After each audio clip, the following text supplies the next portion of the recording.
Broadcasting from Baltimore, Maryland, this is 5x3 Radio, where strength is for everyone. I'm your host, Emily Sokolinski, owner of 5x3 Training, a strength and conditioning gym in Baltimore, along with my co-host, Rebecca Fishburne, founder of Cornerstone Strength Maryland. Each week, Rebecca and I will discuss the ins and outs of strength training, why there is a no one-size-fits-all approach, and why strength is so important in our daily lives. Thanks for spending some time with us today. Now, on with the show. That's fine. I'm just laughing because I'm thinking we're both medium-sized and both medium old. We're in that middle. We're always in that middle. Hi, everybody. Welcome back to the 5x3 Radio podcast with Emily and Rebecca. We are back again with you. And we had a really good, I got a good email, a nice email from a listener who had a really great observation about our body image podcast series that we did a few months ago. We did about three episodes. Yeah. We had one episode where we talked to Rebecca's daughters, her twins, about their observations as young women growing up in this time. And the comment, the email that we received, I'll go ahead and read it. This was definitely a good series of podcasts. I appreciate the interview with two of Rebecca's daughters to give a different perspective on how things appear to them right now. However, my critique is that for your podcast, it's definitely a slim, attractive white woman perspective. There's nothing wrong with that! Exclamation. It's the lived perspective you have to work with, but I think it would be interesting to have some other perspectives brought in to discuss body image and maybe some of the challenges that come along with folks who aren't slim or white or female. Especially because you mentioned that it's not just a female problem. There was some talk of this in Jay's interview too. And there was. Remember Jay discussed right, it. He dealt with it as well as a young wrestler. Also, it could be interesting to hear from some other older folks too about how their perception may have changed from when they were younger and now they're older in strength training, and or folks with disabilities, and or people of color. I realize I may be asking for the moon here, but it would be nice to hear some other perspectives in the future, especially on something that can be as personal as body image. And some folks might not be wanting to share that kind of personal situation with the world. And she's absolutely correct. I really appreciated that's a great observation. What do you want to, after I sent that to you, what were your thoughts about that? I mean, just like 100%. Like, I think you and I both are people that somebody on the outside would look at and think of as like medium-sized or whatever, like not somebody that would, necessarily somebody would look at and think, oh, they're overweight or skinny, underweight, like not really either end of the body size spectrum. We both grew up similar time period. I mean, I guess I'm at least a decade older. You're not a decade older. Feel it, Emily. I'm sorry. How old are you? Nearly a decade older, let's say it like that. That's who we are. It would definitely be interesting to get some other perspectives if there's people who are listening who are willing to, share their stories, to, join the podcast, be interviewed a little bit about that topic, or actually, frankly, weightlifting experience in general. Because not everybody, she's right. I mean, not everybody, and this, I'm saying she, because it is a female listener. She's right. Not everybody is would like to share their personal story. I mean, I think that I have been very open, and so have you, in sharing our story, because many people might think like, oh, they've never had to deal with this. That's not something that's ever been an issue for them. And sure, I imagine that there are some dancers out there who never went through what I went through. I guarantee you there aren't.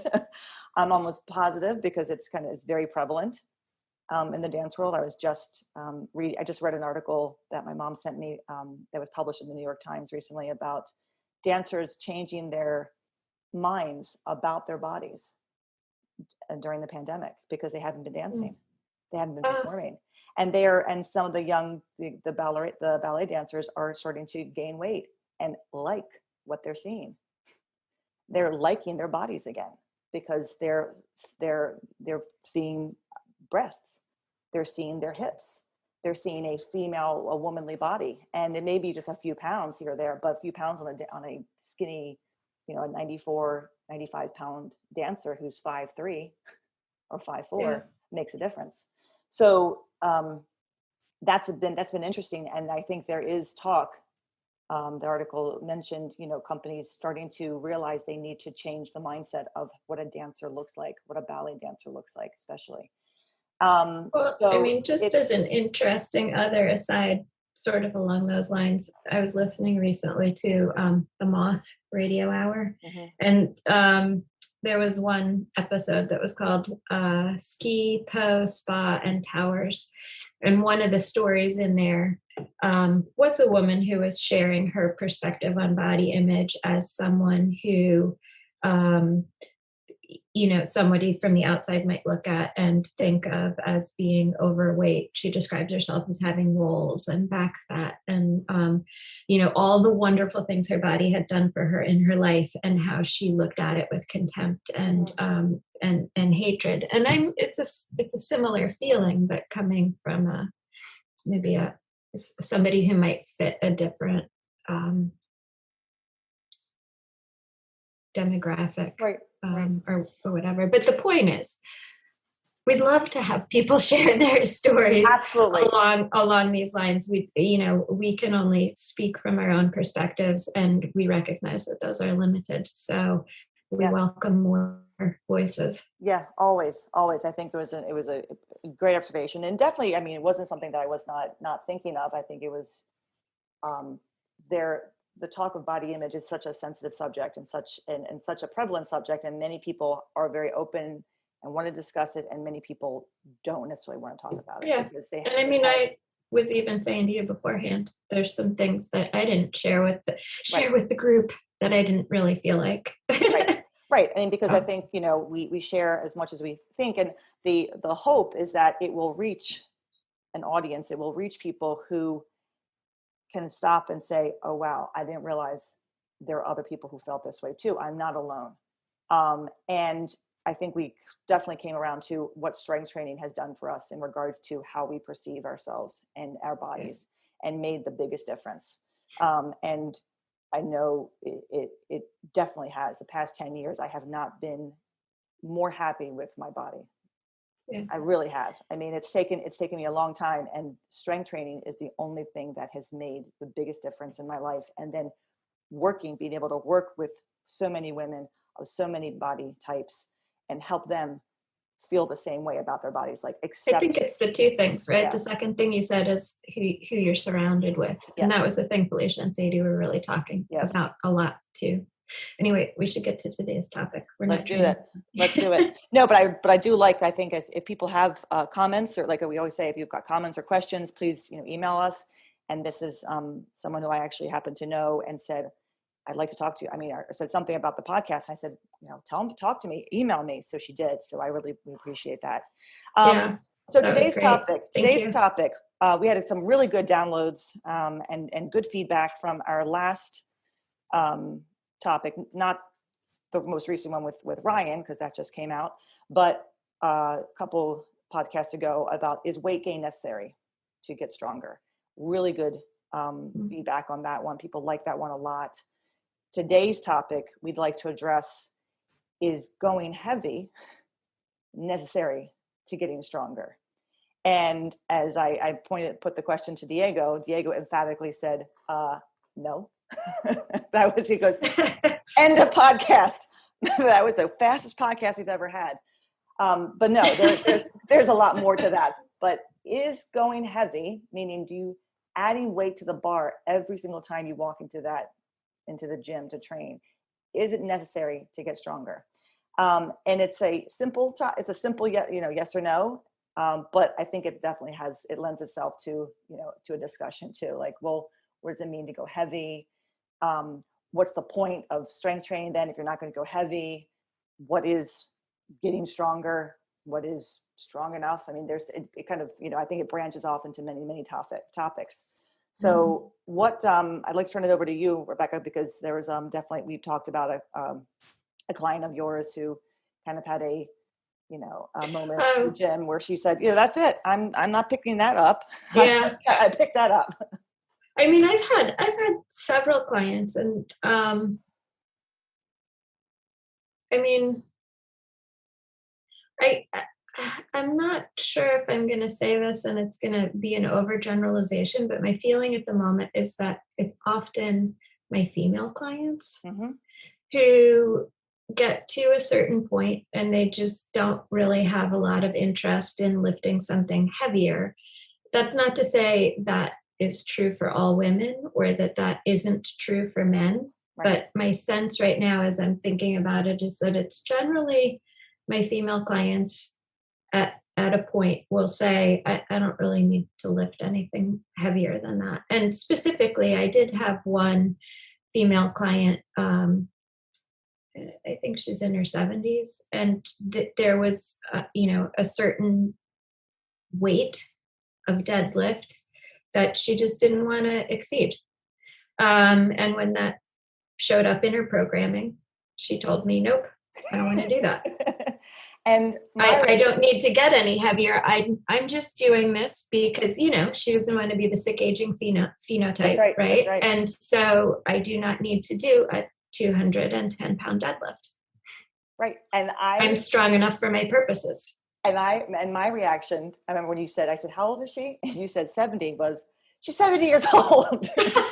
She's picking up 200 pounds already. Good Lord. She doesn't need to go any heavier than that. I mean, I think there's a point where you can say to somebody, yeah, sure. I mean, you're strong. Are you strong enough to pick that weight up? Probably. You probably could pick it up. You've gotten to this point already. You probably have, you probably can get, but do you need to? Do we have to? Can we just kind of like stay at that weight, maybe pick that weight up and do a few more reps of a lighter weight? Yeah. I mean, she's 70 years old. She's picking up 200 pounds already. The woman can definitely get off the toilet.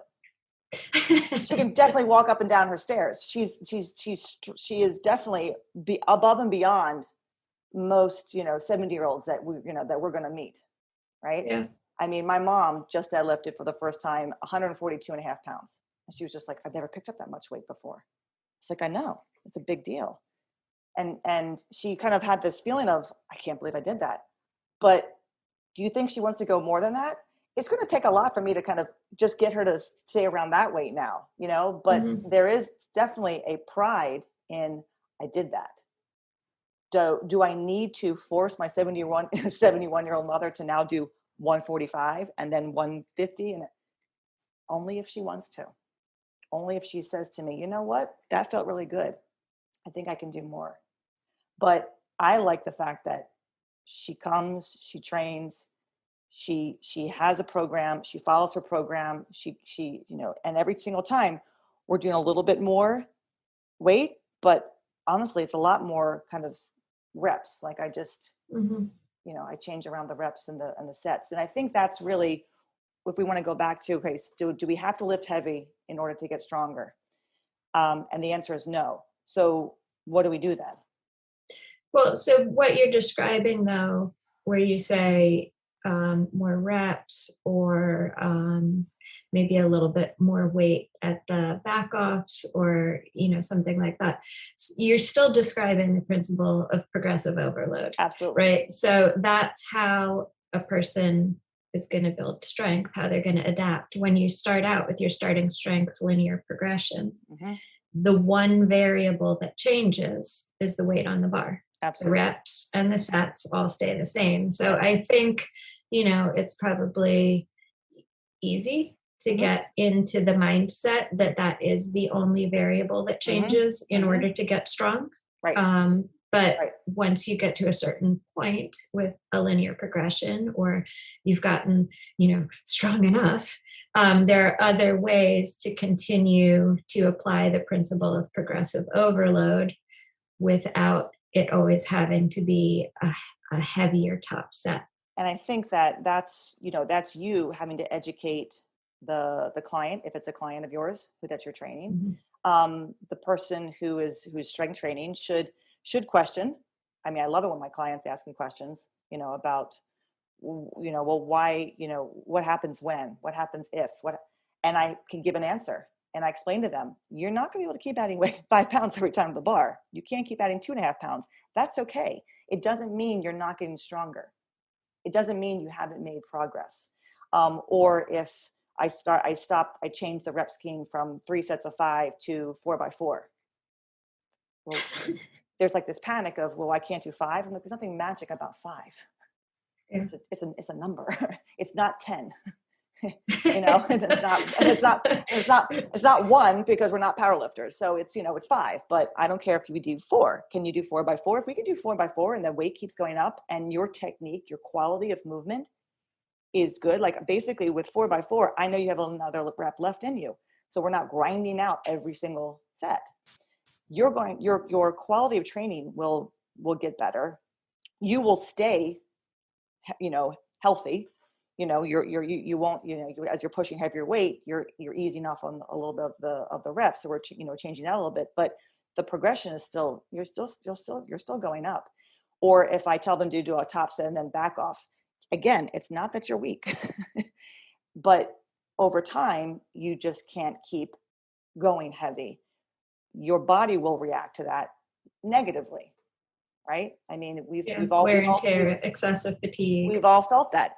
You get into overtrain. you get into this long enough, you're going to have a few aches and pains. Now, those little aches, do they outweigh the even though you have a few aches, are you stronger? Or do you feel better in your daily life? Are you sleeping better? Can you, do you have more energy during the day? Yes. Okay. So there's a little bit of a trade-off, but overall, are you better off for it? And that's where all this can become a little bit, what's the word I'm looking for? Kind of gray. Like there's a gray area. Like, well, what does it mean? Where do I draw the line? Yeah, I mean, so I think there's a couple of things at play, at least in the universe of starting strength, that contribute to this idea that you have to continue to add weight to the top set. And one, I think, is the way you get started, where the only variable is the weight on the bar. Right. But I think it's also like the culture. Yes. Right. So lots of conversation about stronger is always better. Uh-huh. Lots of conversation about, I'm not even going to have a discussion with you. Of course, a 700-pound deadlift is better than a 500-pound deadlift. There's not even room to debate this. Yes. And so that sort of conversation also contributes to the idea that the only way for an individual to continue to successfully get stronger is to keep adding weight to the bar. Right.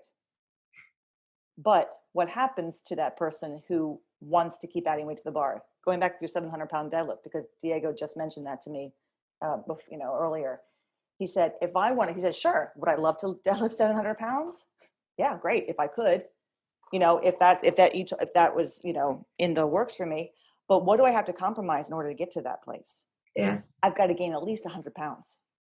So that's putting 100 more pounds on his frame, really, for him, right? He'd have to. He'd have to spend a lot of time training. He'd have to eat. He'd have to eat. He'd have to spend. So if you're talking about, and sure, it's great to have goals. We're not saying, it's not good to have goals, but being realistic in your goals. You as a coach have to be realistic with the trainee that you're working with and the clientele. And most of the clientele that we have, they just want to feel better, right? Strength is important to them. We have encouraged it, but we have to also guide them in the right way and answer their questions and help them understand what, how programming works and what their programming is going to look like and what they can expect. And we see things, I see strength gains, not just from their adding weight to the bar, but in their warm-ups. Their warm-ups look better.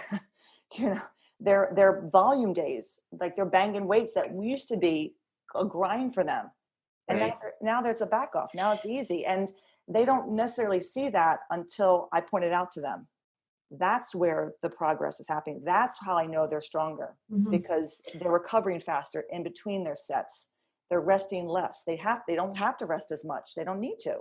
It's not that heavy anymore. So, and this is why I think it's also important to teach trainees, and it's a long process, but like all the stuff to record in in your logbook, right? So because it's, when you're starting out and you're just learning very basic things, okay, I did 3x5 at 135, the next time 3x5 at 140, right? The thing that keeps changing and the thing that you're tracking is the weight on the bar.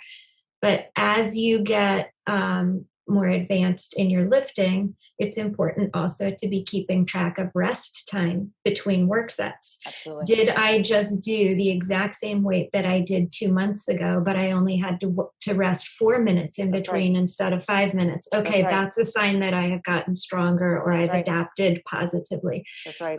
Also, conversations about RPE, or rate of perceived exertion. Right. So did I just do the exact same weight for the exact same number of sets and reps that I did 2 months ago, but this time it was RPE 8, meaning I still have 1, maybe 2 more reps in the tank, versus the last time I did it, it was a 9.5. So those other ways of recording increases in strength or adaptation are ways of measuring gained strength.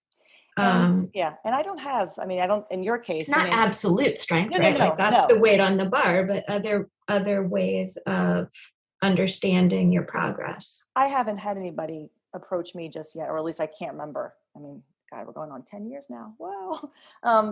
And say, you know what, I'm strong enough. I don't need to come back anymore. Thanks very much. Have a nice life. No one's really done that. I haven't experienced that. Anybody who's left the gym or had to cancel their membership, it's usually, for many other reasons, many, many reasons. It's never because they've gotten to a point with their training where they're like, you know what, man, I hit my goals. Like, I'm good. Thanks. I don't need to worry about doing anything else. And even at the gym, when people have reached they've hit that goal, they really wanted to see 3 plates on the bar for their deadlift. So they got their 315. Okay. Now they go to 320. Now they're going to go to, and they're not at a place where they're wanting to, they think they have to now get to 405. It's just that it made them feel really good. Like, wow, I can't believe I ever did this. Like, I started with 95 pounds and I thought I was going to vomit when I started with you, 8 months ago. Now I just deadlifted 315 and beltless. And my coach is telling me I have a lot more in me. And, when it gets heavy, it's not heavy. So there's that. There's like, oh, wow, I'm strong enough to pick this weight up and I'm still have more strength left in me. And I think it's because we have created an environment where it's not the emphasis hasn't been go heavy, go heavy, go heavy.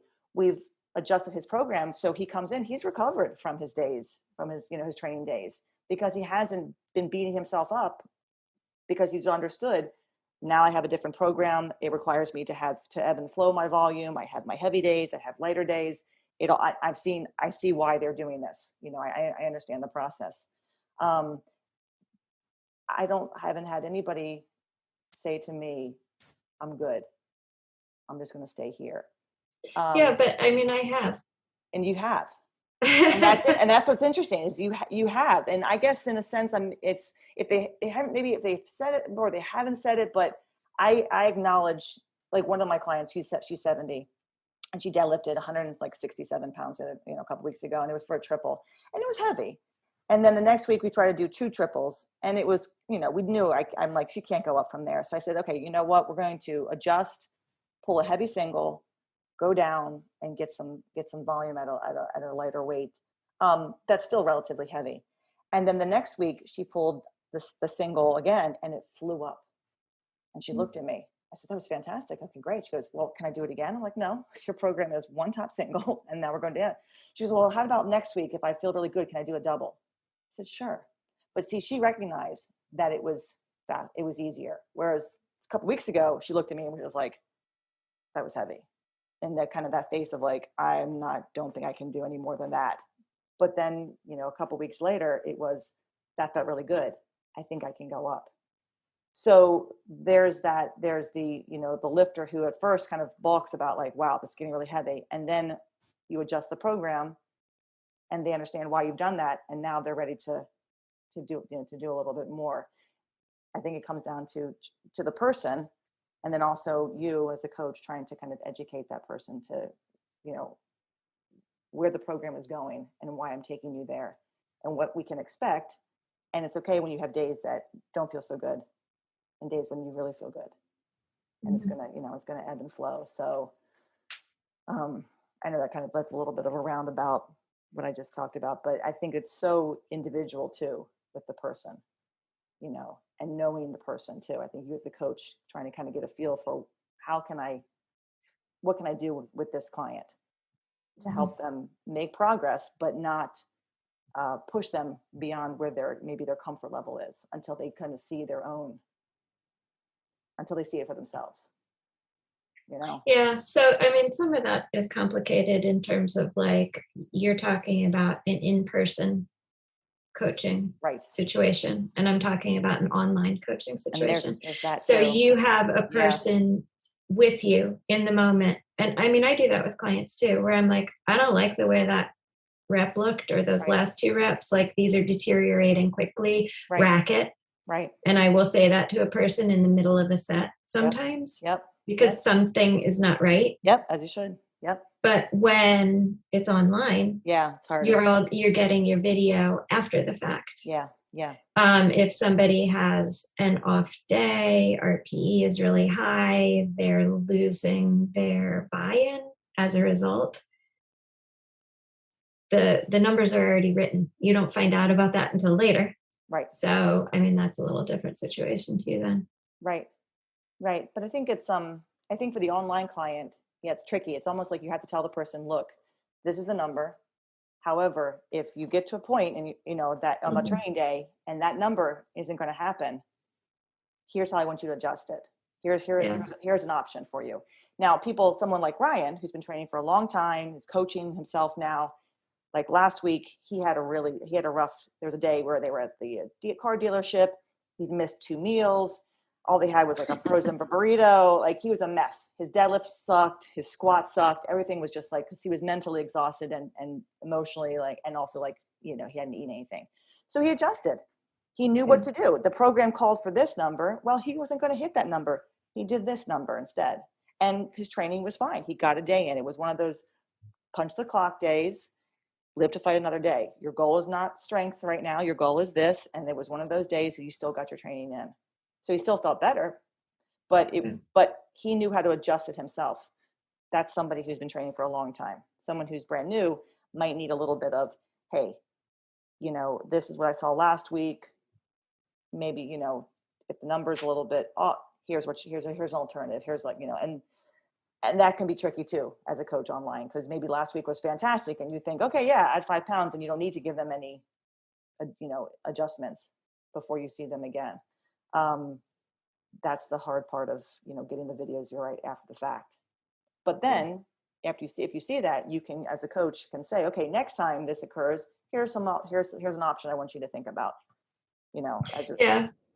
I mean, and sometimes there's things that are like predictable. Like I've got one online client who generally works from home. And so when that happens, his eating is more on point. His sleeping is more on point. The weeks that he's got to go in to the office, that's an extra 2 hours of commuting. The eating gets thrown off. The sleep is thrown off. Right. Sort of, about that ahead of time, and you can sort of say like, okay, or like, the lifts look less optimal on review, and you can kind of chalk it up to that's what the factor was. Next week should be fine at the same weight, but or at the programmed weight or whatever. But because I think for people who will constantly think that those who don't necessarily have a coach or an environment to train in think that they have to always go heavy, and that going heavy is the only way to make progress, they're going to be really they're going to be hurting by the time they get to a point where they can't add any more weight, or they're squatting high, or they're grinding every rep. Yeah. And then it's like, well, now what do I do? Well, your program probably should have changed, Well, probably what happens at that point, they're grinding every rep, their form gets off, they end up getting injured, they have to do a reset, and they come back down anyway, so you want to avoid that. You want to, so here's a question though. So when you have a person who maybe, I mean, I'm saying people say like, oh, I'm strong enough, I don't want to do a heavier top weight. But you're actually describing the same thing with some of your lifters. The one you were talking about, the heavy deadlift, whatever the story just was with the 2 reps and the 3 reps and whatever. Yeah. And so you readjusted the program, top single, and you put more emphasis on the back offs or the volume leading up to that, or backing off from that top single, right? So that's a different way of building strength through not a heavy top single or top set necessarily, but through some volume or increasing reps at a particular weight. Okay, so then the question is, why, and I mean, I guess I sort of already answered this a little bit, but why do that instead of do the same thing every time? If you hit a weight where you're like, that's as much weight as I want to deadlift, I'm just going to keep repeating this exact same program at the exact same weights from now until infinity. I mean, you just keep getting better at that same weight. I mean, nothing changes. You adapt, really. You adapt to that weight. I mean, you can keep hitting that same weight over and over again. That's fine. And especially if you're 70, I'm going to come back to like the old lifter. I mean, if my mom says, I'm going to stay at 140 forever, I'll be like, that's great. She'll probably get that. She'll probably pull 140 for 3, and then she could pull for 5, and then eventually she'll get bored because she's pulling the same weight all the time. I think the person will eventually get bored. I don't know if they get bored of the weight. If they're not getting bored of doing the same exercises each time, you think they're going to get bored of the weight on the bar? I think they'll get bored. I think they'll eventually say, this is kind of light. That's why they listen to a podcast while they're lifting. Well, then they're not training. No, I was kidding. But I think that's part of the answer right there, right? Yeah. That's the difference between training and exercise. And there's nothing wrong with exercise. And we're always going to say that, right? There's nothing wrong with exercise. Exercise is fine. Doing something is always better than doing nothing. For us, yes, we want to see growth. I don't want to repeat the same weight over and over again, but sometimes I have to. And sometimes I have to repeat that weight. I'm not necessarily repeating that weight every single time, but I might repeat that top weight and go down there. I guess there's that. And in a sense, that's you as the coach saying to the person, that's fine. We're going to stay at that weight. We're going to lift that. And then we're going to go down and do 2 sets here. And they'll go, okay. I mean, that's a way to encourage the person to think about their training. And maybe after a while, when that top weight starts to get kind of easy, they might say to you, that feels kind of easy. I mean, I've heard that. I've heard people say that all the time, like they'll want to stay with something, and then all of a sudden it becomes kind of like boring because it just doesn't feel like it's a challenge anymore. Well, no, it's not a challenge anymore. You've adapted to it, and you're strong enough to pick something else up. You just don't want to or don't care to, and that's okay also. If you're coming to the gym and you're loading your bar and you're deadlifting, whether it's 135 or 95 pounds or 225, if the quality is good and you're picking something up, and every single time you come in, you're focused on what you're doing, that's going to carry over into your daily life. Do you need to keep trying to strive for that heavier weight every single time? If your goal is that, you need to then think about what you're doing outside the gym, how is that going to impact that goal for you? For other people, their goal is just to show up at the gym, and put the work into it. So I think it varies from person to person, and we as the coaches have to honor that. I think that, but and not always have to try to always put what we want for that person out there. Maybe let them come to it on their own of, wow, things feel a lot easier. And they'll probably ask permission. Can I go up? And then you say, of course you can. You've been deadlifting 135 for 6 months. You certainly can go up now. It's, you don't, I think with a population that, you know, you and I are working with, and this is me, because it's kind of, I am the population too. You know, people have lives, people have other activities that they want to do. People might run, they might bike, they might ski, they might just, you know, they just want to feel better being able to play with their grandchildren or pick up their own children. Their lives don't revolve around the gym. It's a part of their lifestyle. It helps them, it helps them feel better in their other activities. It helps them relieve stress, hopefully, from work. To hound them about putting weight on the bar when they've just had a day, like, you know, that from hell, is never a good idea. You know, it's encouraging them to get the work in, because they'll feel better, and they always do. People always come in feeling one way, and then they leave feeling like, I'm so glad I came to the gym. I'm so glad I did something, because my brain feels better, my body feels better, I feel less stressed. Now I can go back home and, you know, and relax. It's an interesting topic, because I think so many people put their own beliefs first sometimes, and they don't think about the person that they're working with. Yeah. Or they don't work with people, and they put their beliefs ahead of them, and just blatantly say, this is what you should be doing, and if you're not doing this, well, I don't want to bother with you. No, I'm not. Well, I mean, not even, I don't even know about like not working with people, but working with one type of person. Right. Working with one type of person. I work with athletes, or I work with people who want to get stronger. Right.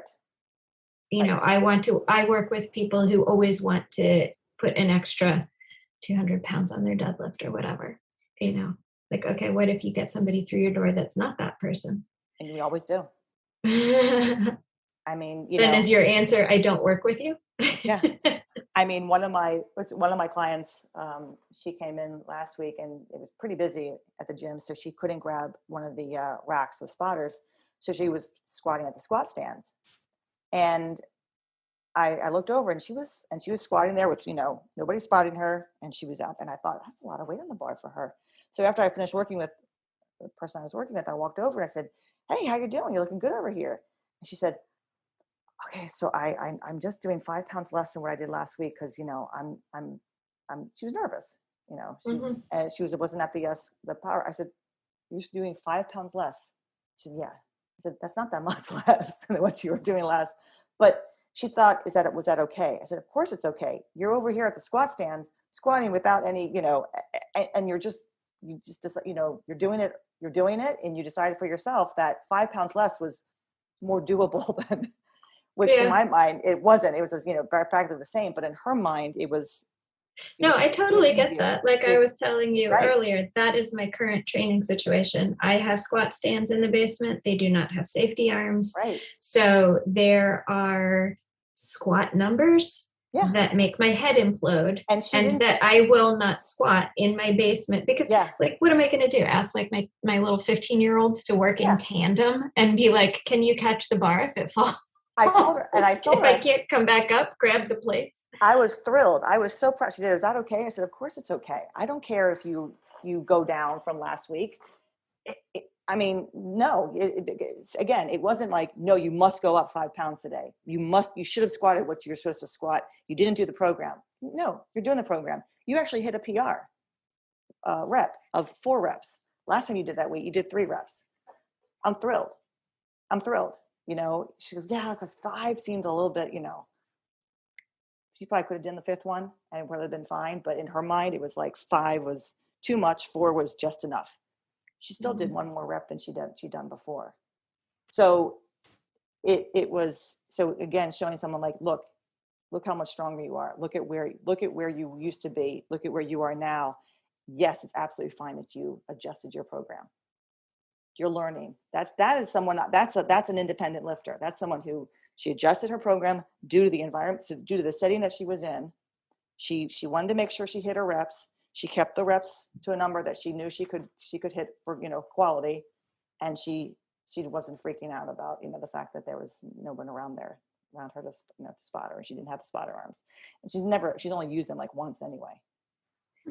So she's not afraid to miss. It wasn't that, but she was working on her knees out. She's working on a lot of things. So she wanted her technique to stay on point. I was so proud of her for doing that, because she made a good call with her, with her training. But it's funny because she was like, is that okay? Like asking permission. It's like, it's your program. It's not set in stone. It can be written many different ways. So teaching people, teaching your clients to like monitor their own, monitor their own training, adjust where they need to. And this week she did 150 and she hit 2 sets of 3. It's the first time she's done that. So there you go. Last week was, she did 145 for sets of 4. This week, 150. Next week she'll go up. I mean, she's seen such great progress in so many aspects of her training. And it's all from just varying her weight over time, and really, and making sure she understands that she's getting stronger, even when the weight sometimes has to stay the same, because she understands it's technique. She had an off day one day with her deadlift. She was warming up, wrong. She's out of position. So the heavy weight didn't go up. The next week it flew up, all because she just really fine-tuned and focused on her technique, and we got her into a better position. It's there. The strength is there. It's just a matter of being able to, put it out, week in and week out. But it's going to ebb and flow. It's going to ebb and flow. You can't go heavy all the time and expect the same outcome. It just doesn't work that way. As much as we'd all love to deadlift 500 pounds like that, it doesn't work that way. Anything else you want to add to this? Because I mean, we could talk about so many other aspects, like what is strong enough, and outcome goals versus process goals. But we've kind of talked about that. We've talked about that before. Hitting PRs in many other ways than just weight on the bar. I mean, there's so much. I was listening to a podcast from Fivex3 Radio, Darren Deaton's podcast, and they had a good podcast in February on just that. Like, do you have to have, are PRs just weight on the bar? And the answer is no. PRs can be reps, can be sets, can be feeling good, can be your shoulder not hurting you, can be sleeping well. Injury-free stretch of time PR. Yeah, exactly. Exactly. I mean, those are all good outcomes of your training. Having a good run. Gretchen just did she did an Andy Baker program recently, and she just tested her bench and her press, 1 rep max. She hit a bench 167.5. Nice. Her press, she hit 120. Good. Yeah. Wow. Oh, fast 120. Like, they got better as the weight went up. That's a big PR for her. Mm-hmm. So it was all programmed, tons of volume, and lots of reps and lots of, percentages and this and that. And she was she'd do 5 by 5, then she's doing 10 singles. I mean, it was a crazy program, but it was great. She enjoyed it. I think she said she's going to try to maybe run it again. So lots of different ways to manage your training and to see the outcomes, and the benefits of your training without always seeing weight on the bar. I think going heavy all the time comes with a price. We pay for it with our bodies, and our minds too. Yeah. I mean, I think that's a bit of it also, that a lot of times gets discounted. What's that? Like how you feel about the training. Like, is it a chore? Do you hate it? Absolutely. If you're not enjoying your training, either your program needs to change or you need to stop and do something else. And that's okay too. I mean, you know, we go and, I mean, once you get beyond the novice progression, once you get beyond that kind of first 6-7 months of your training, right? You should want to and can start to, you know, explore other training modalities, or decide you want to do a hypertrophy program, or decide you want to, you know, maybe like to compete in a meet or something. I mean, it's your training should never end just because you've either reached a number that you had.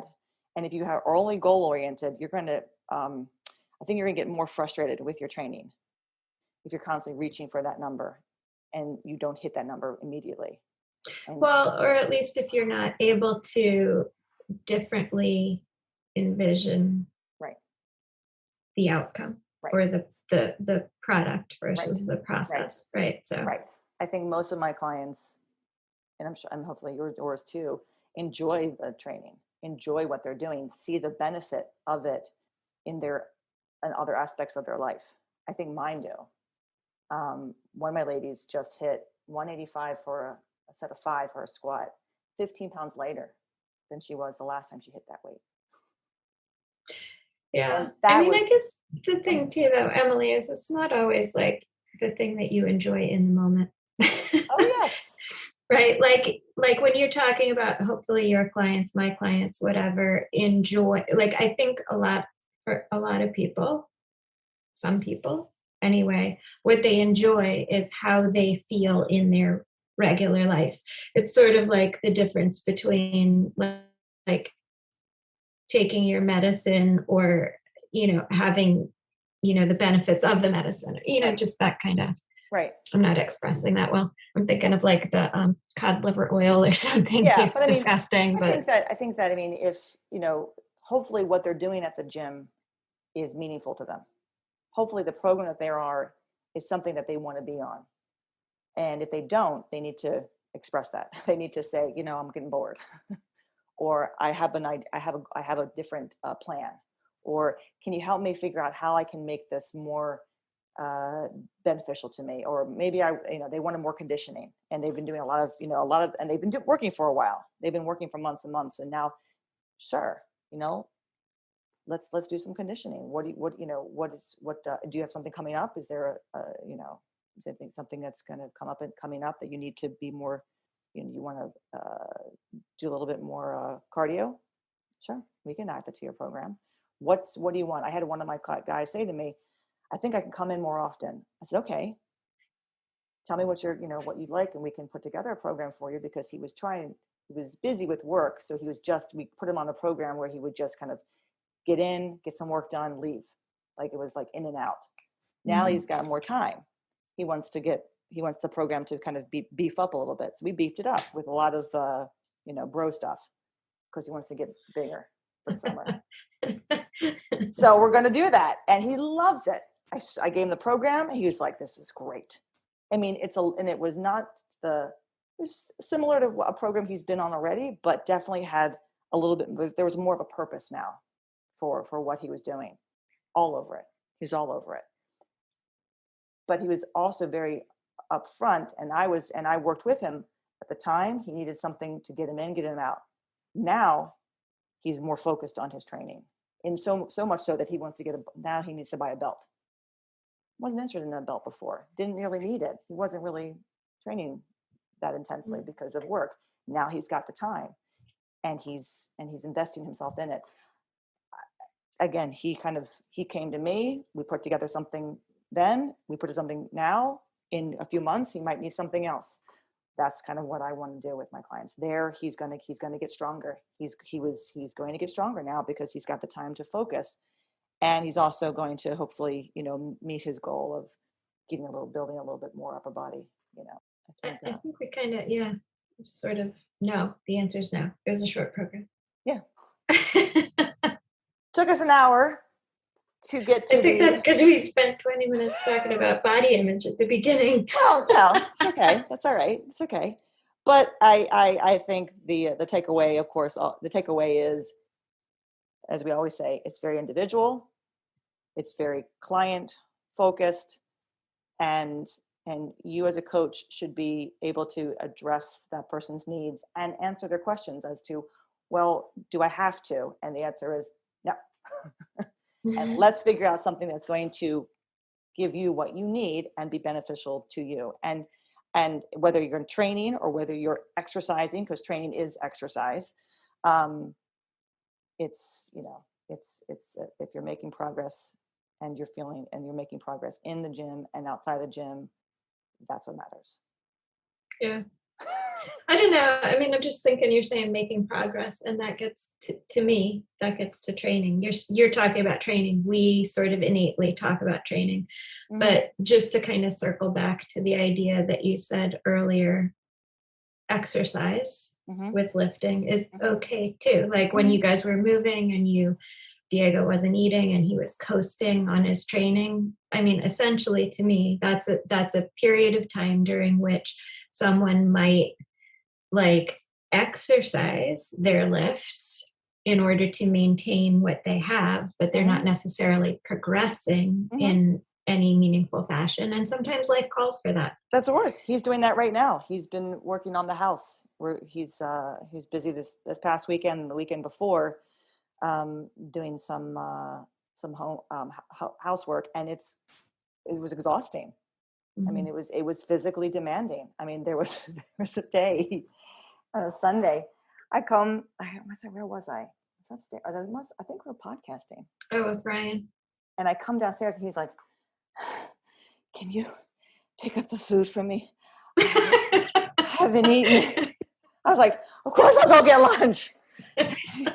And he was so like focused on what he was doing. He was, I don't know what he was, putting the cement stuff over the fireplace. He was drywalling and whatever. And he hadn't stopped to eat, hadn't stopped to drink. He was dehydrated.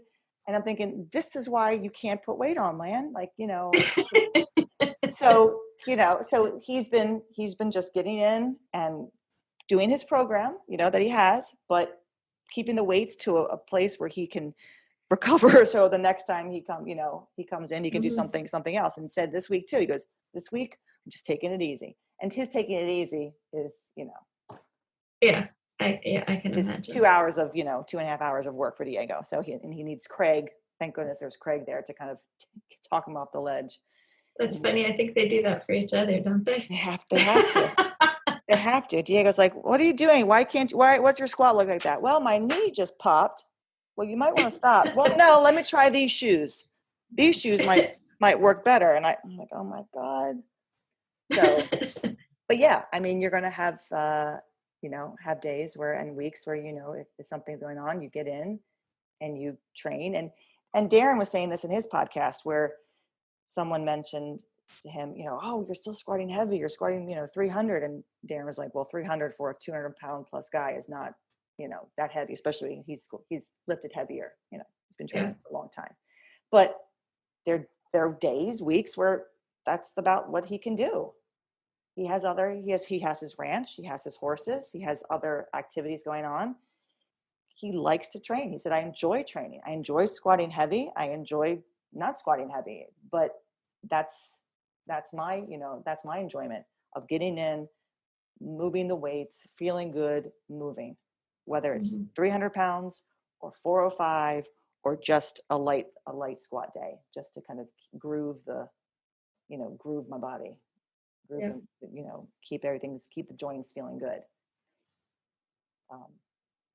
And some may argue, well, that's not training. Of course it is. And yeah, it's exercise too.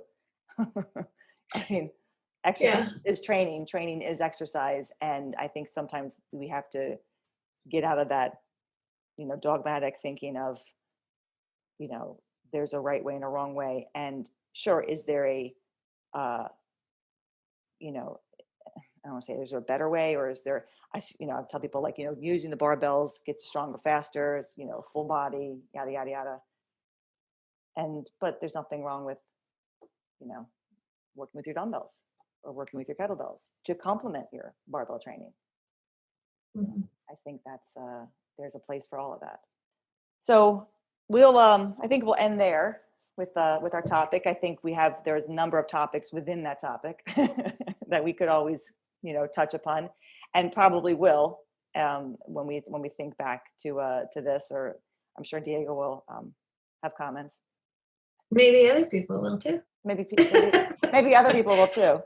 And if you have a comment or a question or just, an observation in general, we'd always, of course, love to hear from you. You can email me at emily@5by3.com or send me a message via Instagram at 5by3 is our Instagram.